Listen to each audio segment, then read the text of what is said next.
Oi, tudo bem?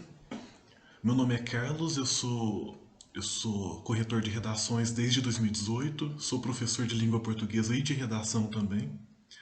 E eu estou começando hoje, com esse vídeo, na verdade, um curso pelo YouTube que eu tenho vontade de fazer há bastante tempo, mas por falta de tempo e de oportunidade eu fui adiando, mas a gente vai começar agora. Nesse primeiro momento, eu gostaria de tratar mais especificamente do Enem, não só porque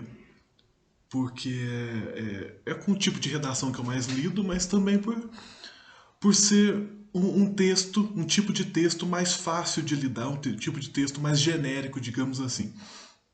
E por que eu falo como texto genérico?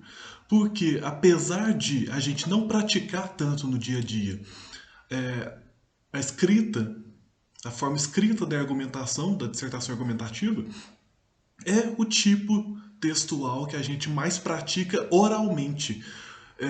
Digo no sentido dos nossos contatos no dia a dia, no sentido de argumentar com outras pessoas durante a nossa rotina. Para deixar isso claro, eu gosto de falar sobre algumas discussões básicas que a gente tem no nosso cotidiano, por exemplo, sobre esporte. Eu sou de Minas e aqui a gente tem aquela rivalidade entre Cruzeiro e Atlético, por exemplo, que, que acaba sendo a mais predominante dentro do estado.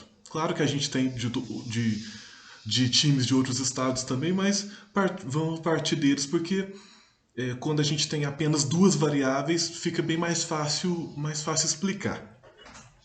Quando um cruzeirense, por exemplo, ele quer convencer o atleticano ou quer rebater o atleticano dizendo que o Cruzeiro é o maior time do estado, a gente tem uma contextualização dada pelo próprio ambiente. Então, naturalmente surge um contexto em que a discussão vai acontecer. Então, aí está a primeira diferença entre o texto escrito e o texto falado.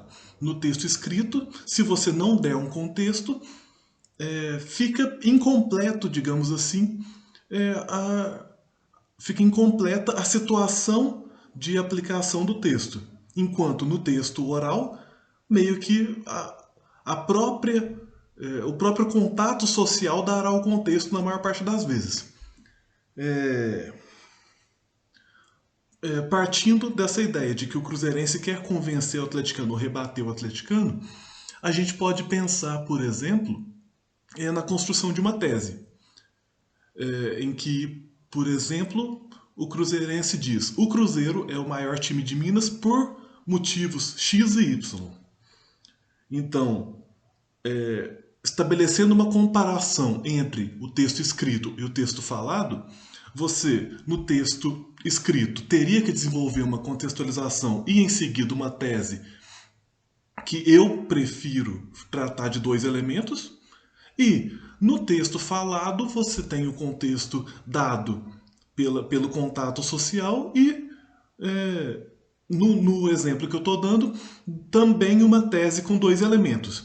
Então, a partir daí, já fica muito claro como o uso está muito próximo desse texto dissertativo argumentativo que é cobrado pelo Enem e também por um grande número de outros vestibulares.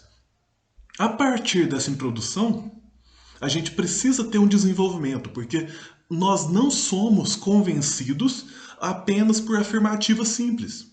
Se eu disser, olha, o Cruzeiro é o maior time de Minas, por quê? Porque ele é o time mineiro com o maior número de títulos do Campeonato Brasileiro. Tudo bem, você pode apresentar esse argumento. Mas por que esse argumento é superior ou mais forte do que o argumento que o atleticano te dará como resposta? A partir disso, você desenvolverá a, a, esse seu argumento principal. Por exemplo, eu vou tentar colocar isso em formato de texto escrito, da forma como nós escreveríamos como texto escrito. O Cruzeiro é o maior time de Minas porque tem o maior número de títulos do Campeonato Brasileiro. No ponto final. No Brasil, um dos títulos mais ambicionados pelos clubes nacionais é o Campeonato Brasileiro.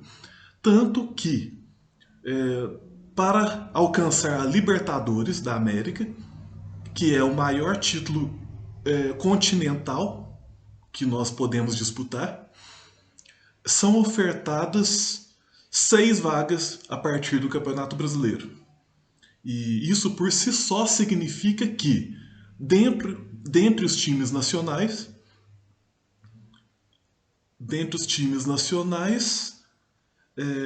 algo muito ambicionado, ou talvez uma das conquistas mais ambicionadas, seria a do Brasileirão. Ponto final.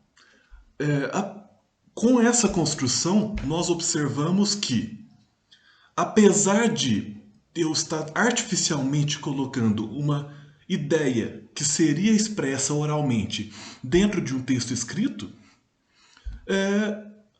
a proximidade é muito maior do que as diferenças.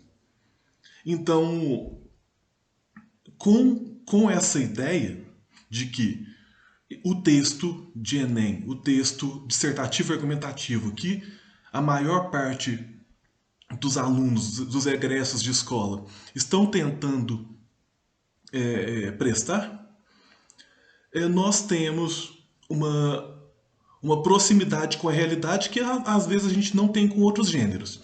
Então, guarde isso na sua memória, guarde isso como algo absoluto que vai ser muito importante para você interpretar dessa forma. O texto de Enem não é uma coisa de outro mundo, ele não é um bicho de 7 cabeças, é justamente o contrário. Não existe nada dentro dos gêneros mais formais que a gente tende a escrever. Não existe nada que seja tão próximo da realidade quanto o que é cobrado da gente dentro do Enem. Claro que o Enem tem suas peculiaridades, ele pede uma proposta interventiva, ele pede o uso de conteúdos interdisciplinares ou socioculturais que acabam sendo um pouquinho mais complicado, mas em essência é muito possível que você alcance uma nota muito interessante no Enem só sabendo como ele funciona dentro do seu dia a dia, tá bom? A partir de vídeos futuros eu quero trabalhar especificamente cada parte do gênero dissertativo e argumentativo, trabalhar exemplos melhores, trazer um planejamento um pouco mais focado em especificidades do gênero e tudo mais. Mas, por enquanto, a partir dessa aula inaugural, digamos assim, desse primeiro vídeo, eu quero deixar claro e fazer você que está assistindo refletir sobre essa proximidade. E propor um exercício que eu acho que é bastante produtivo de transcrever para o texto escrito uma discussão que você pode ou tende a ter oralmente nas suas situações sociais, nas suas situações de vida, tá bom? Então a gente termina por aqui hoje. A gente termina por aqui esse vídeo, né? E eu gostaria mesmo que vocês dessem uma resposta e se couber, colocasse aqui nos comentários o resultado dessa transcrição que eu pedi, tá bom? Muito obrigado por assistir e até mais.